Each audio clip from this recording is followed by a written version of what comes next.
Heavy clay soil is a gardener's nightmare. It's perfect for native grasses and meadow flowers, but not vegetables.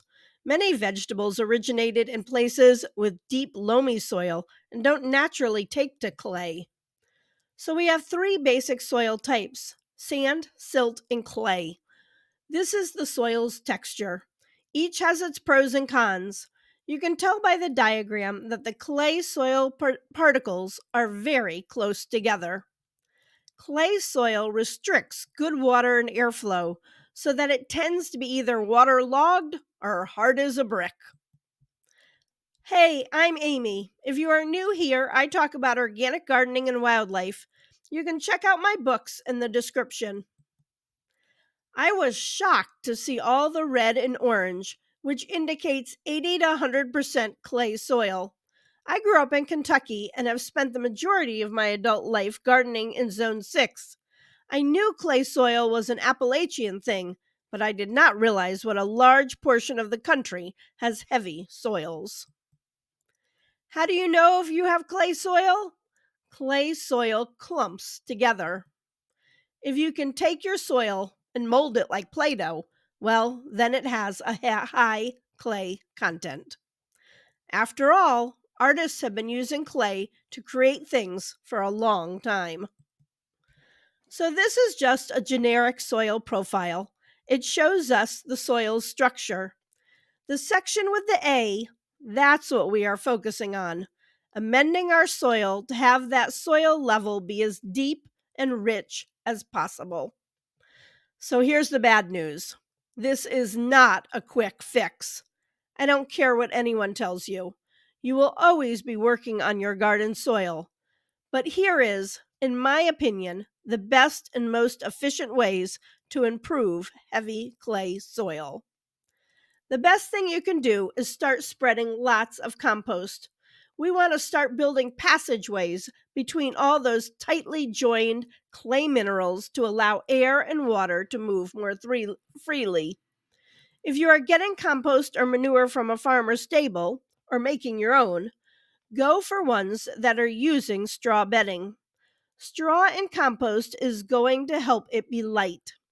If you are new to composting, I have a video on how to get started, which I'll link in the description. So think of bulky things that are organic and break down, but add some texture to the soil structure. Leaves are great. You can add them to the compost pile or put them through a mulcher and spread them over the soil in the fall. One mistake I see people making all the time is just spreading a thin layer of compost. You want to spread inches, many inches, or many, many centimeters. Notice the last slide said digging into the soil. Clay soil is temperamental. Too much tilling or plowing can cause more compaction. So, when able, spread compost or amendments on the soil and then just turn it in with a garden fork. A broad fork is a fabulous tool. It works like a tiller, but much more gentle on heavy soil. It goes deeper into the soil than a tiller, lifting up and allowing air to circulate. They are much easier to use than you think because your body weight does the work. Although I will say, if you are short like me, you need to find ones that have shorter handles. One amendment I have had success with is green sand. Green sand is different than regular playground sand. It's coarse and full of minerals. It's also a tad expensive, about $15 for 2 pounds on Amazon. So I have used green sand in beds where I plant carrots and beets because they are crops I have really struggled with as far as clay soil goes. Green sand is rich in potassium as well, which benefits root crops.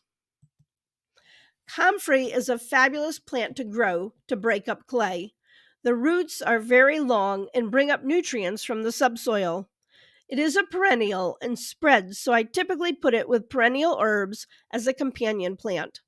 Comfrey also has other uses.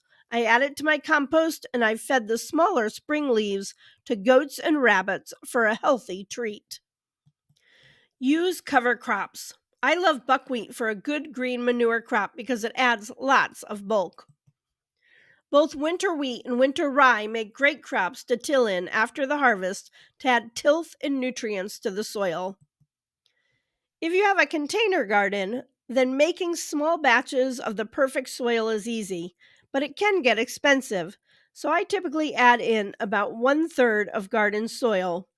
This also adds some good microbes.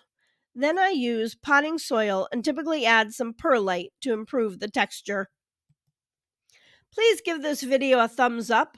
As I'm sure you already know, that tells Google to share with more people and helps me to grow. And I like growing. Let me know your garden questions in the comments and what videos you would like to see. Thanks so much for watching and have a fabulous day.